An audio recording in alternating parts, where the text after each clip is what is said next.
Hello everyone, आज का अपने टॉपिक स्टार्ट करते हैं। Function of glucocorticoids.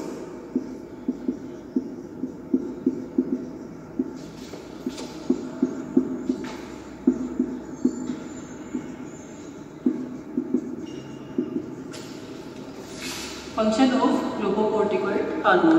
जैसा मैंने आपको बताया, ग्लूकोकॉर्टिकॉइड ग्रुप ऑफ हार्मोन है, वो कहाँ से सिक्रीट होता है? Zona fasciculata. जोना फेसिकुलेटा है वो कौन सा है? Middle part of adrenal cortex. ये अपना हो चुका था। नाउ इसमें जो ग्लूकोकॉर्टिकॉइड का इम्पोर्टेंट हार्मोन है, इम्पोर्टेंट जो हार्मोन है वो कौन से हैं? Cortisol, cortisol and corticosterol. ठीक है, ये इंपॉर्टेंट हार्मोन है। इट मीन्स अगर आप फंक्शन ऑफ ग्लूकोकॉर्टिकॉइड की बात करेंगे तो इट मीन्स किसके फंक्शन की बात कर रहे हैं? कॉर्टिसोल, कॉर्टिसोल और कॉर्टिकोस्टेरोल हार्मोन। ठीक है, अब फंक्शन में बन जाते हैं। तो फंक्शन जो है इसका इम्पोर्टेंट, सबसे इम्पोर्टेंट फंक्शन क्या है? ये स्ट्रेंथ प्रोवाइड करता है किस कंडीशन में? Stress and mental trauma. It means mental trauma और स्ट्रेस में जो स्ट्रेंथ है, इट मीन्स क्या हुआ? पर्सन जो कॉप अप करता है, इट मीन्स क्या हुआ इसमें? अगर एक्यूट स्ट्रेस या एक्यूट कोई अगर मेंटल इफेक्ट है तो वो तो नर्वस सिस्टम से अपना कंट्रोल हो जाएगा। लेकिन अगर क्रॉनिक स्ट्रेस में या क्रॉनिक अगर कोई इसको मेंटल ट्रॉमा है तो उस कंडीशन में जो बॉडी को स्ट्रेंथ प्रोवाइड कर रहा है, स्ट्रेंथ इट मीन्स क्या हुआ? स्ट्रेंथ इट मीन्स क्या? ये तो अपना नॉर्मल वर्ड हो गया स्ट्रेंथ। अब फिजियोलॉजी एस्पेक्ट में क्या हुआ? स्ट्रेंथ इट मीन्स जो बॉडी में जो स्ट्रेस, क्रॉनिक स्ट्रेस और एनी कोई मेंटल ट्रॉमा के साथ में जो एबनॉर्मल फंक्शन होना चाहिए वो नहीं होता है। क्यों? क्योंकि due to action of cortisol और कॉर्टिकोस्टेरोल और due to glucocorticoids group of hormone. आया समझ में? स्टेटमेंट जो अपनी बॉडी नॉर्मल रहती है, मतलब जैसे आपने सुना होगा कि पर्सन काफ़ी टाइम से मतलब स्ट्रेस में है, 2 या 3 इयर्स हो गया, तो उस समय उसको प्रॉब्लम नहीं होगा। लेकिन आफ्टर 4 इयर्स के बाद में भी अगर उसका स्ट्रेस लेवल या उसका मेंटल ट्रॉमा है या डिप्रेशन होगा, उसका कॉप अप नहीं हुआ है, वापस उसको नॉर्मल कंडीशन में नहीं आया, तो फिर जाके वो डिजीज कंडीशन में होता है। तो मतलब वो जो स्टार्टिंग का जो टाइम ड्यूरेशन है, स्टार्टिंग में जब वो person last 1 year, 2 year, 3 year, 4 years से या 5 ईयर्स, डिपेंड करता है पर्सन टू पर्सन, उसकी पर्सन की इम्यूनिटी पर डिपेंड करता है। तो उसके बाद में क्या होता है? पर्सन को डिजीज होती है। ठीक है, तो इट मीन्स जो डिजीज हो रही है वो क्यों हो रही है? क्योंकि अभी इसका जो ग्लूकोकॉर्टिकॉइड हार्मोन है वो स्ट्रेंथ तो प्रोवाइड कर रहा है, बट उसके बाद में वो क्या हो गया है? एग्जॉस्ट हो गया। बट उसके पहले जो डिजीज नहीं हो रही है या उससे पहले जो अपना बॉडी का सारा नॉर्मल फंक्शनिंग है, क्यों है? By due to this corticosterol hormone और कॉर्टिसोल हार्मोन की वजह से। ठीक है, अब ये तो अपना हो गया। तो वो स्ट्रेस या मेंटल ट्रॉमा में क्या कर रहा है? स्ट्रेंथ प्रोवाइड कर रहा है। तो स्ट्रेंथ जो प्रोवाइड कर रहा है, तो अगर ये कर रहा है तब तक तो नॉर्मल फिजियोलॉजी होगी। लेकिन अगर कंटिन्यूस या क्रॉनिक स्ट्रेस है तो उस कंडीशन में क्या होगा? ब्लड में ग्लूकोज लेवल को बढ़ाएगा। ठीक है, तो इट मीन्स इसका फंक्शन या एक्शन यू कैन से कि क्या करता है? वो ब्लड ग्लूकोज लेवल को बढ़ाता है। ठीक है, अब ब्लड में वो ग्लूकोज लेवल को बढ़ा रहा है तो इट मीन्स क्या कर रहा है? वो मेडिकल टर्म क्या होगा? हाइपरग्लाइसीमिया। ठीक है, अब हाइपरग्लाइसीमिया अगर हो रहा है तो हाइपरग्लाइसीमिया अगर कंटिन्यूस रहा तो बाद में क्या होता है? यूरिन में ग्लूकोज आना स्टार्ट हो जाता है। तो इस कंडीशन को क्या बोलते हैं? ग्लाइकोसूरिया।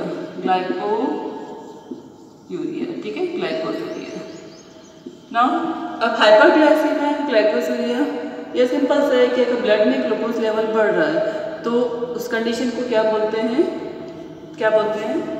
डायबिटीज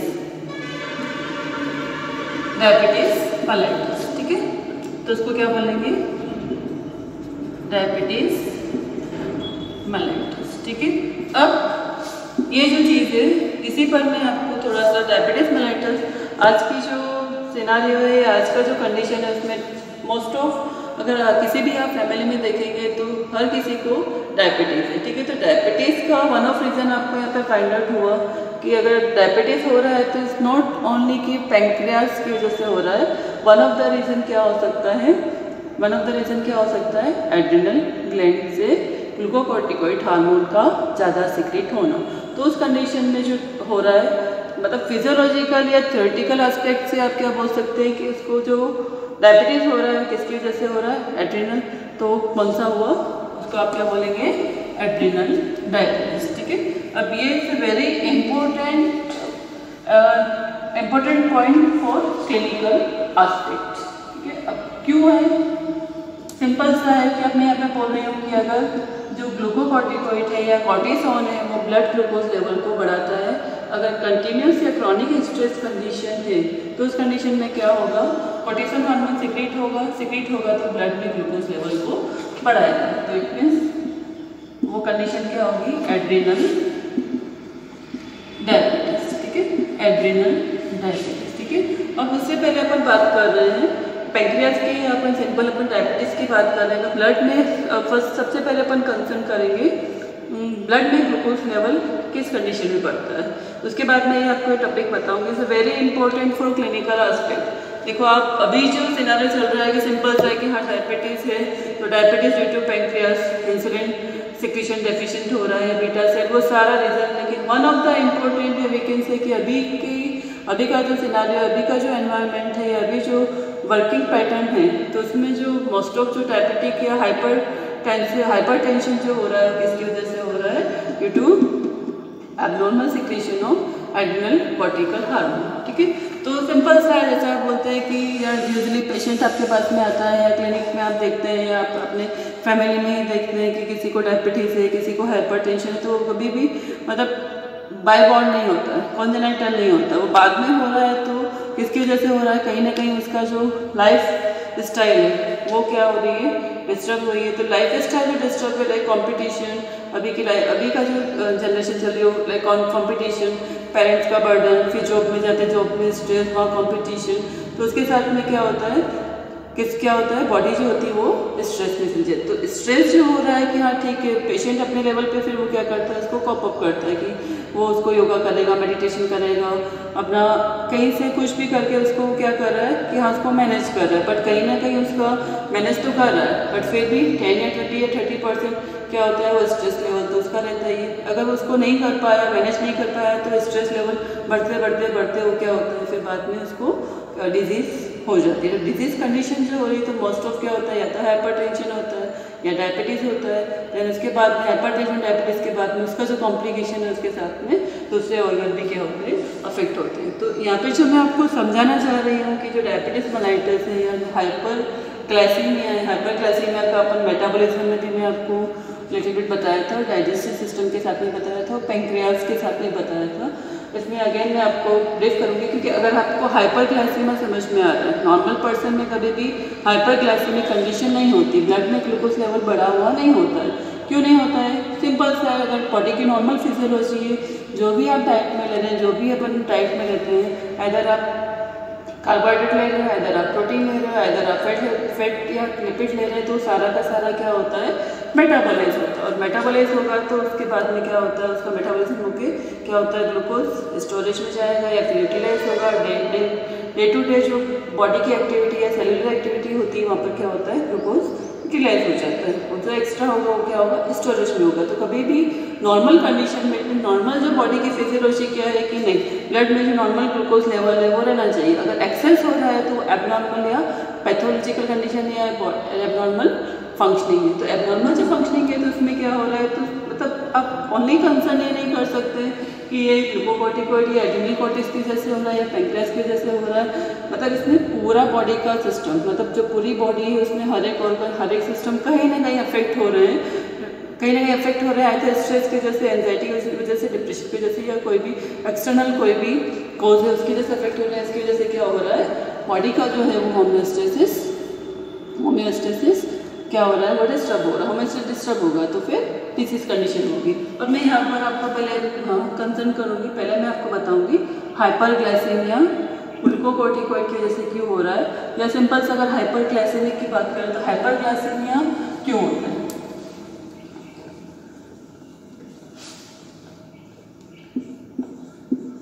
हाइपरग्लाइसीमिया, ठीक है। अब हाइपरग्लाइसीमिया जैसा मैंने आपको अभी जस्ट बताया कि नॉर्मल अगर कंडीशन है तो उसमें जितना भी डाइट में लेते हैं वो सारा का सारा यूटिलाइज होगा या स्टोरेज फॉर्म में जाएगा। और वो स्टोरेज क्या होगा, जब आप नॉर्मल डाइट जैसे आपका फॉर एग्जांपल कोई रीज़न से आपने ब्रेकफास्ट नहीं कर पाए या आपका फास्टिंग, उस समय आपने लंच या डिनर नहीं लिया या उस समय उस दिन उपवास में है, तो ऐसा नहीं है कि आप नॉर्मल फंक्शनिंग बॉडी अपना सारा एक डल या लेथार्जिक हो जाएगी। नॉर्मल फंक्शनिंग तो होता ही है। तो उस कंडीशन में अगर आपने डाइट में कुछ भी नहीं लिया, सिंपल अगर आप पानी पर रहिए, तो उस समय क्या होता है जो आपका स्टोरेज है ग्लूकोज वो कौन से फॉर्म में होता है, ग्लाइकोजन में, ग्लूकोज में कन्वर्ट होगा। और वो क्या करेगा, सेलुलर एक्टिविटी के लिए रेस्पॉन्सिबल होगा। वो क्या करेगा, एनर्जी प्रोवाइड करेगा। ये तो अपना हो गया नॉर्मल। अब एब नॉर्मल में क्या हो रहा है, हाइपरग्लाइसेमिया इन कंसर्न में ग्लूकोकोर्टिकोइड और कॉर्टिसोल हार्मोन। तो हाइपरग्लाइसेमिया क्यों हो रहा है, इट मीन जो कार्बोहाइड्रेट है, कार्बोहाइड्रेट से सबसे मेन सोर्स है कार्बोहाइड्रेट और ग्लूकोज के लिए। तो ये तो क्या हो रहा है, यूटिलाइज हो रहा है। यूटिलाइज हो रहा है तो ठीक है, यूटिलाइज हो गया तो कहीं पर भी हाइपरग्लाइसेमिक कंडीशन नहीं होती है। अब दूसरा जो अपना फैटी एसिड है, इट मीन जो मेटाबॉलिज्म हुआ लिपिड एंड फैट का, उसमें फ्री फैटी एसिड होता है। तो वो क्या होता है, स्टोरेज फॉर्म में होता है, स्टोरेज फॉर्म में चलता है। तो इसमें क्या हो रहा है, जो जब ग्लूकोकोर्टिकोइड या कॉर्टिसोल हार्मोन जब सिक्रीट होते हैं तो वो क्या करते हैं, जब लिपिड या फैट मेटाबॉलिज्म होगा तो फ्री फैटी एसिड को क्या करेगा, ग्लूकोज में कन्वर्ट करेगा। ठीक है, तो ये हो गया प्लस, मतलब ये जो यूटिलाइज हो रहा है। अब ब्लड में क्या हो गया, ये अपना प्लस हो गया। फिर दूसरा अपना क्या हो गया, प्रोटीन। प्रोटीन कभी भी एनर्जी प्रोवाइड करने के लिए रेस्पॉन्सिबल नहीं होता है। प्रोटीन जो होता है वो सेलुलर वेयर एंड टियर, मतलब कहीं पर अगर डिजेनरेशन हुआ है या पेरिफेरल सेल का शेडिंग हुआ है तो उसको आपस बनने के लिए प्रोटीन चाहिए। ठीक है, तो अगर अब ये क्या कर रहा है, जो कॉर्टिसोल हार्मोन है अगर सिक्रीट हो रहा है तो प्रोटीन से भी क्या हो रहा है, ग्लूकोज बन रहा है। ठीक है, अब सिंपल सा था, जो ब्लड में एक ही सोर्स था कार्बोहाइड्रेट से ग्लूकोज का बनना, और वो क्या हो रहा था, यूटिलाइज हो रहा था नॉर्मल एक्टिविटी के लिए। अब ब्लड में जो ग्लूकोज की अवेलेबिलिटी हो गई है वो क्या हो गई है, एक तो अपना फ्री फैटी एसिड से हो गई है और दूसरा अपना क्या है, प्रोटीन से हो गई है। तो ये सारा ग्लूकोज जो बन रहा है वो कहाँ पर जाएगा, जितना सेल को रिक्वायर्ड है वो उतना ही यूटिलाइज करेगा। और अगर यूटिलाइज जितना उसका रिक्वायर्ड है उतना यूटिलाइज कर रहा है तो एक्सेस कहाँ पर रहेगा, ब्लड में रहेगा। तो वो क्या करेगा, हाइपरग्लाइसेमिक कंडीशन करेगा। ठीक है, अब ये अपना हो गया कि हाँ ब्लड में ग्लूकोज लेवल बढ़ रहा है। अब दूसरा देखो, ये आपका हर एक पॉइंट सिर्फ ग्लूकोकोर्टिकोइड या कॉर्टिसोल के कंसर्न में नहीं है। अगर आपको डायबिटीज मेलाइटस भी आता है तो इसमें यही चीज़ होती है। और अगर आपको फंक्शन ऑफ इंसुलिन या फंक्शन ऑफ ग्लूकागोन अगर आपको पूछते हैं तो इसका इसी से रिलेटेड सारा चीज़ है। मतलब एक चीज़ आपने समझ लिया कि हाँ ये चीज़ हाइपरग्लाइसेमिया हो रहा है, उसके क्यों हो रहा है, बिकॉज ऑफ दिस। अब ये जो मैंने आपको सारा बताया, कार्बोहाइड्रेट का ग्लूकोज में कन्वर्ट होना, ठीक है, फ्री फैटी एसिड का भी क्या हो रहा है, ग्लूकोज में कन्वर्ट हो रहा है, और प्रोटीन जो हो रहा है वो भी ग्लूकोज में कन्वर्ट हो रहा है। तो इट मीन्स क्या हो रहा है कि ये जो है जो कॉर्टिसोल है वो क्या कर रहा है, किसके लिए रेस्पॉन्सिबल है, ग्लूकोनियोजेनेसिस। ठीक है, किसके लिए रेस्पॉन्सिबल है, ग्लूकोनियोजेनेसिस, मतलब कोई न्यू सोर्स। ये सारा मैं आपको मतलब पता चले, कोई नया वर्ड नहीं है, ग्लूकोनियोजेनेसिस, नियो फॉर न्यू, मतलब ग्लूकोज अवेलेबिलिटी है वो नए सोर्स से। तो नया सोर्स क्या हुआ, कार्बोहाइड्रेट के अलावा free fatty acid and protein होता है। तो ग्लूकोनियोजेनेसिस के लिए कौन रेस्पॉन्सिबल है, और कौन रेस्पॉन्सिबल है, कॉर्टिसोल हार्मोन। ठीक है, इसके अलावा आपने एक और कहीं पढ़ा है एंडोक्राइन में, और कौन सी ग्लैंड है जो ग्लूकोनियोजेनेसिस के लिए रेस्पॉन्सिबल है, वो है ग्लूकागोन। ठीक है, तो ग्लूकागोन जो होता है वो क्या करता है, जस्ट उसका अपोजिट एक्शन होता है इंसुलिन से। ठीक है, तो इट मीन जो ग्लूकागोन का जो फंक्शन है, ग्लूकागोन भी क्या कर रहा है, ग्लूकोनियोजेनेसिस के लिए रेस्पॉन्सिबल है। और जो कॉर्टिसोल हार्मोन है, कॉर्टिसोल जो रिफ्लेक्ट कर रहा है ग्लूकोकोर्टिकोइड ग्रुप्स ऑफ हार्मोन को, तो तो जो कॉर्टिसोल हार्मोन है वो भी क्या कर रहा है, ग्लूकोनियोजेनेसिस के लिए रेस्पॉन्सिबल है। तो इट मीन्स इसका जो फंक्शन है या इसका जो एक्शन है it is similar to glucagon और जस्ट अपोजिट टू इंसुलिन। ठीक है, तो इंसुलिन क्या करता है, ब्लड में ग्लूकोज लेवल को कम करेगा। ठीक है, ब्लड में ग्लूकोज लेवल को कम कर रहा है तो इट मीन्स, और उसका जो अपोजिट हुआ कॉर्टिसोल का हार्मोन था इसका एक्शन सिंपल सा वर्ड में अगर आपको एक वर्ड में अगर आपको समझना है कि ग्लूकोकॉर्टिकॉइड आपको नहीं समझ में आ रहा, फॉर एग्जांपल या कॉर्टिसोल का फंक्शन आपको नहीं समझ में आ रहा, पैंक्रियाज आपको क्लियर है, बिल्कुल अच्छे से समझ में आ रहा है, तो वही चीज़ है कि पैंक्रियाज में अगर आपको इंसुलिन का फंक्शन पता है कि हाँ इंसुलिन ये कर रहा है, तो आपको जस्ट एक ही चीज़ ध्यान रखनी है कि इसका जो कॉर्टिसोल का फंक्शन है वो क्या, एंटी इंसुलिन। ठीक है, एंटी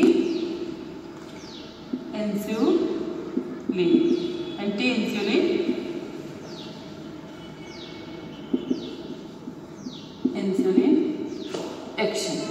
ठीक है, ये और आपका इजी हो गया, कुछ भी नहीं करना है, सिंपल सा आपको एक ही चीज़ आपको समझना है कि इंसुलिन का जो फंक्शन है उससे जस्ट ऑपोजिट फंक्शन होता है कॉर्टिसोल का, that is anti insulin action. मतलब इंसुलिन क्या करता है, ब्लड में ग्लूकोज लेवल को कम करता है, और एक कॉर्टिसोल क्या करेगा, ब्लड में ग्लूकोज लेवल को बढ़ाएगा।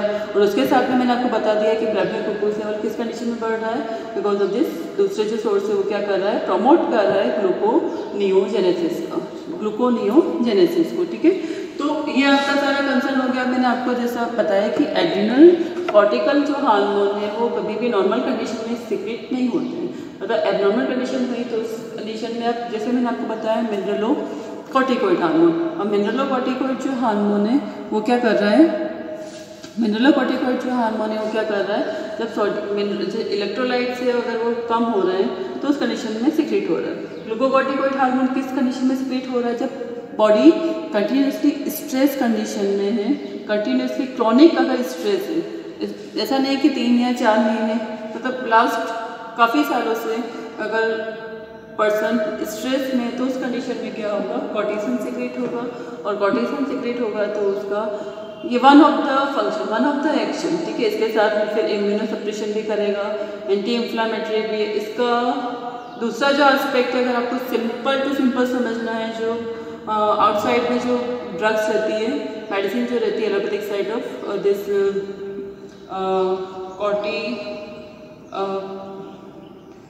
इम्यूनो सप्रेसिव मेडिसिन देती है ना, कॉर्टिकोस्टेरॉइड्स वगैरह। तो कॉर्टिकोस्टेरॉइड क्या है, वो आर्टिफिशियल इम्यूनो सप्रेसिव ही होता है। किस कंडीशन में, एक मेजर ऑपरेशन हुआ, बहुत बड़ा कोई ऑपरेट है, काफ़ी लंबा, अगर उसको जिस इंसिजन दिया है तो उसको हील करने के लिए क्या कर देते हैं, जैसे इम्यूनो सप्रेसिव मेडिसिन देते हैं। तो वही अपनी बॉडी में नेचुरली सीक्रेट हो रहा है किस कंडीशन में, जब क्रोनिक स्ट्रेस या मेंटल ट्रॉमा है, तो वो क्या करेगा, एंटी इंसुलिन एक्शन करेगा। ठीक है, तो एंटी इंसुलिन का अपना हो गया, इसी का ये अपना हो गया एंटी इंसुलिन कर रहा है। तो हाइपरग्लाइसेमिक कंडीशन में, हाइपरग्लाइसेमिया हुआ, ब्लड में हर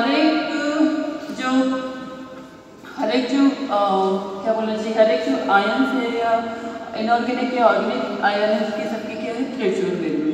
तो सेम वही चीज़ है कि ब्लड में जो ग्लूकोज होल्ड हो रहा है वो उसकी कैपेसिटी, मतलब ब्लड की कैपेसिटी कि मैं इतना ही होल्ड कर पाऊँ, उससे ज़्यादा मैं होल्ड नहीं कर सकता। तो ब्लड की जो होल्ड करने की जो कैपेसिटी है ग्लूकोज के एस्पेक्ट में, तो या किसी भी आयन के एस्पेक्ट में, तो वो क्या है, उसको क्या बोलते हैं अपन मेडिकल टर्म में, थ्रेशोल्ड वैल्यू। ठीक है, तो थ्रेशोल्ड वैल्यू जो होती है वो ब्लड में ग्लूकोज की कितनी रहती है, 180, मतलब 180 तक वो होल्ड करेगा, पर 180 को आप नॉर्मल नहीं कंसीडर करते, 180 मिलीग्राम पर डेसीलीटर, अब उसको नॉर्मल कंसीडर नहीं करते हैं। अब उसको क्या बोलते हैं कि हाँ हाइपरग्लाइसेमिया है, मतलब ब्लड में ग्लूकोज लेवल है, आपको यू आर डायबिटिक। ठीक है, बट फिर भी अगर वो उसको ट्रीट नहीं किया है, प्रॉपर्ली उसको मैनेज नहीं किया, तो ब्लड में जो उसकी होल्ड करने की कैपेसिटी है वो 180 तक मैक्सिमम। उसके बाद में क्या होगा, अब क्या करेगा, ग्लूकोज अपने बॉडी के लिए रिक्वायर्ड है, सेल के लिए एसेंशियल है, तो वो क्या होगा, वो बॉडी क्या करेगा, उसको बाहर निकालेगा। तो बाहर निकालने का ओनली सोर्स क्या है, इंपॉर्टेंट, किडनी। तो किडनी मतलब नेफ्रॉन से क्या हो रहा है, वो एक्सक्रीट आउट हो रहा है, तो कंडीशन क्या होगी, ग्लाइकोसूरिया। ठीक है, तो ये ग्लाइकोसूरिया जो होता है, यूरिन में ग्लूकोज का अपीयर होना क्यों हो रहा है, क्योंकि अभी ब्लड में जो होल्ड करने की कैपेसिटी है ग्लूकोज की, अभी वो बियॉन्ड लिमिट हो गया है।